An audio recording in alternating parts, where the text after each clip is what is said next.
Сәлем достар, бүгін сіздермен өзімнің ең сүйікті булочкамның рецебімен бөліскім кеп тұр. Өте жұмсақ, дәмі ерекше, үлпілдек болып шығатын және өте оңай жасалатын керемет булочка. Және сізде де дәл осылай күшті болып шығу үшін бір секретпен видео соңында бөлісетін боламын. Сол себепті видеоны соңына дейін қараңыз. Ең алдымен сүтімізді жылытып, булочканы илейтін ыдысымызға құйып аламыз.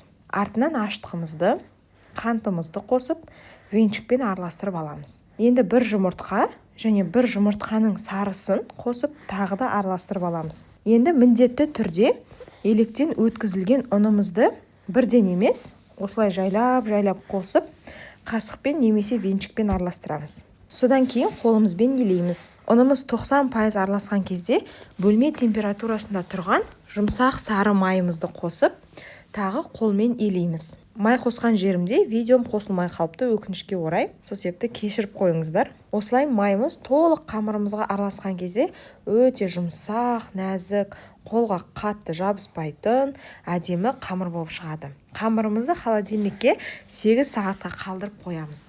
Немесе бір түнге қалдырып, таңертең ыстық булочкаңызды пісіріп алсаңыз да болады. Енді булочканың ортасына жағатын миндальды начинкамызды дайындап аламыз. Ол үшін бір ыдысымызға жұмсақ сары май, жұмыртқа, қант, миндаль ұны және бидай ұнын қосып, бір келкі масса болғанша араластырып аламыз.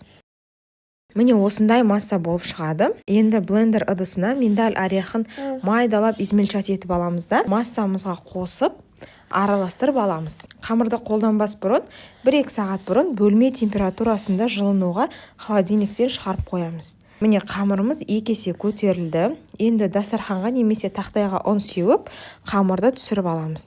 Осылай видеода көрсетілгендей етіп, алдымен қолмен кішкене жайып, сосын оқтаумен топ-томалақ етіп, 5-8 мм болатындай жайып аламыз. Начинкамызды ортасына әдемілеп жағып, рулет етіп ораймыз. Қатты тығыз немесе қатты бос емес, бір орташа етіп орайтын боламыз. Міне осындай ұзын, қалың рулет шығады. Осы рулеттен 12-13 дана булочка шығарамыз. Әр булочкамызды 4-5 сантиметр етіп кесеміз. Қараңыздаршы, қандай әдемі болып шығады, иә? Енді пергамент төселген противенге арасын қатты жақындатпай, орналастырып, тағы 15-20 минутқа бөлме температурасында қалдырып қоямыз. Булочкамыз тағы кішкене көтерілуі керек.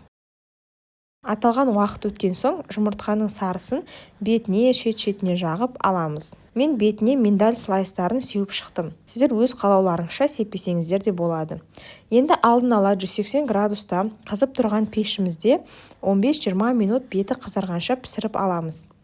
Міне осындай керемет жұмсақ, нәзік, ауызда ерейтін, дәмі ерекше булочкамыз дайын. Ал бұлай күшті болып шығудың секреті, қыздар, қамырды илеп бастағаннан булочканы пісіруге салғанға дейін білетін сүрелеріңізді оқып, аятыл курсиді оқып, салауатты айтып жүріп жазсаңыздар, міндетті түрде идеальны болып шығады ғой, қыздар. Және осы секретті кез келген тамақ жасап жүріп қолдансаңыздар болады. Міндетті түрде осы секретті қолданып жасап көріңіз да, комментарийге отзыв қалдырып кетіңіз. Видеом ұнаса, лайк басып, жақыныңызбен бөлісіп, маған тіркелуді ұмытпаңыз. Ас болсын.